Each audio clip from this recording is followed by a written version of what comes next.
واحنا قاعدين في الميتنج المدير راح جاي قايل له you've got a lot of nerve you've got a lot of nerve، وانا في اللحظه دي لقيت الشخص بيرد عليه بيبتسم له بيعمل له كده، فالمدير راح جاي قال as usual. تقريبا المدير على طول بيشتمه وعارف ان هو مش هيفهم هو بيقول له ايه عشان هو مستواه ضعيف في اللغه. هل انت لو حد قال لك you've got a lot of nerve هتفهم هو قال لك ايه؟ معناها ايه؟ معناها ايه الوقاحه دي؟ ايه قله الادب والجراءه دي؟ you've got a lot of nerve. تعالى كده نشوف الاجانب بيقولوها ازاي. You've got a lot of nerve. You've got a lot of nerve.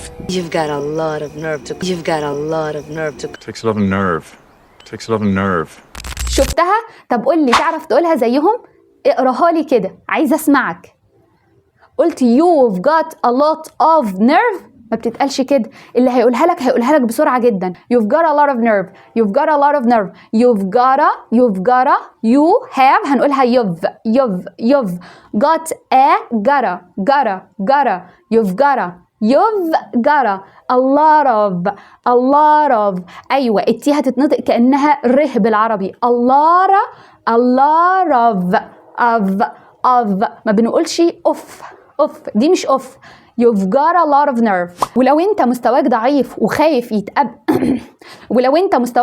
وخايف في الحياه العامه تتكلم مع حد بالانجلش او حد يكلمك بالانجلش ومش هتفهمه ساعتها، يبقى لازم دلوقتي تسيب كومنت او تبعت مسج عشان تعرف كل التفاصيل بتاع كورس الانجليش.